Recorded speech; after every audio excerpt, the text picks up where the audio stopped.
So Brandon asked, Count Cohen, asked, Ryan, just curious, what song was it that grabbed you by the BooBoo? Mine was Even Flow, still my favorite. So, what a thoughtful question, so I think I'll address it here. First of all, I wasn't aware I had a BooBoo, but I'm going to look for it later in the shower. So here's kind of how I got into Pearl Jam, and I didn't really prepare this. I'm just going to think back and try to take less than 3 minutes to tell you. The year was 1994.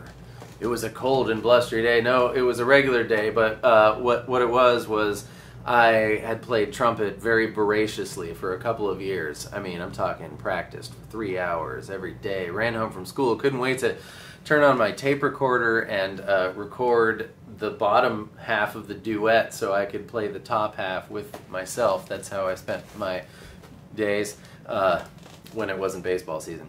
But and then in 6th grade, this kid named Rob, who, this is in Pittsburgh, Pennsylvania, of course, because you all know that, named Rob, who ironically now lives here in Oakland.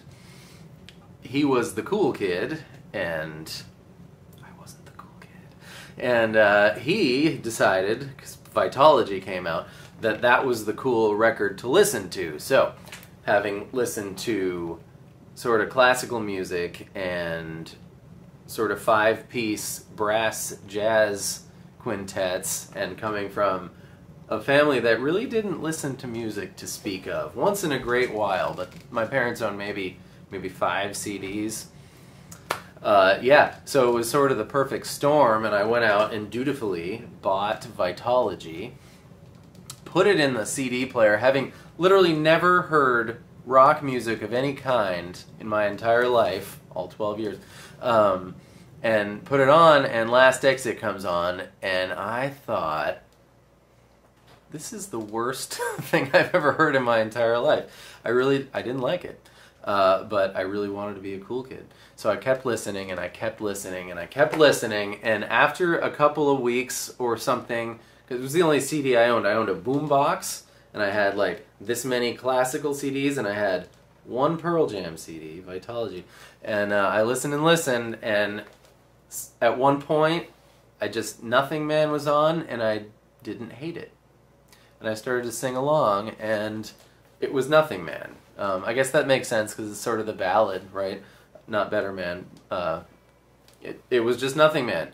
So I just started to like Pearl Jam then, and then I joined one of those CD clubs, right? And I got all the, it was like, pay 5 cents and you get 20 CDs, and then commit to $15 a month or whatever, and you had to check the little boxes of the CDs you wanted delivered, and I got all the Pearl Jam CDs, well, all 3 Pearl Jam CDs, of course, and then some random other ones, and, well, like Nirvana, not random, so Nirvana and Soundgarden, and then some ones just because they sounded cool, like Big Head Todd. To this day, I don't think I've listened to Big Head Todd, but I would make mixtapes for my Walkman, and I'd like spend time writing in my notebook like the track listing, and I'd plan it all out, and over time, because I had one of those CD players with the tapes in it and you could record to the tape, over time it turned out that my mixtapes just slowly became Pearl Jam albums in a different order.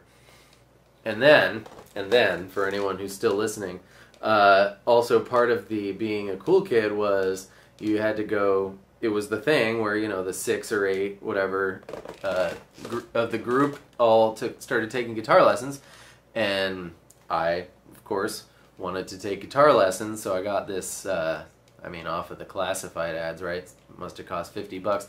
Black Stratocaster, who I then sold to my friend Lou once I got the one that I call my first guitar, but it really wasn't. And I took maybe 5 or 8 lessons with this guy, and I only owned one CD, keep in mind, so the first half of our lesson was, some BS book with Learn How to Play, whatever, and read music, and I'd already been there and done that with the trumpet. I can read music, and it wasn't any fun for me to do that kind of a thing on the guitar. And the second half of our lesson was pick a song to learn.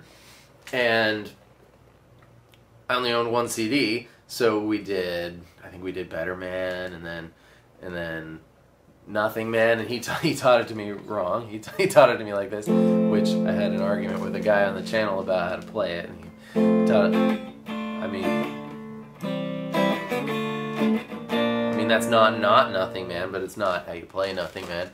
And probably by the fourth Pearl Jam song, he said to me, Ryan, you can't just be the Pearl Jam king. We got to learn some other songs. And I was very upset. I was 12. I probably almost cried. I almost cried. It's not probably. And I never went back. So here we are. And now I have all this lovely opportunity to talk to all of you about how to play mostly Pearl Jam songs. We'll run out, and then we'll go on to the other groups, because now I like a lot of music, but my go-to, my workout, if I'm listening to music, it's going to be Pearl Jam. If it's sort of like it's on, I have a lot of stuff I put on. But yeah, so thank you all for being here, so I can have this lovely outlet, and I can be my own, even if it's just for me. Pearl Jam king. Ha! Guitar teacher. No, he was a cool guy. I thought he was perhaps Kurt Cobain. He had like grungy, like blonde hair, and I thought it was amazing. He could play anything. If he heard it, he could play it. In my eyes, of course. Now I see. He taught me Yellow Ledbetter like this, which is not wrong. It's not right. It's an E chord, right? You got your C-shaped E, but he heard. So that's right. Same thing.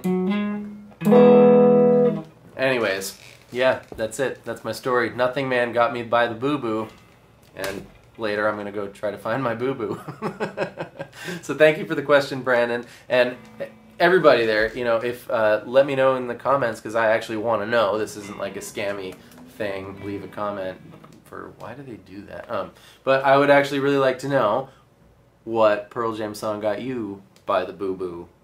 I hope that was interesting, or at least mildly, or maybe you cried. Okay. Bye guys, have a great day.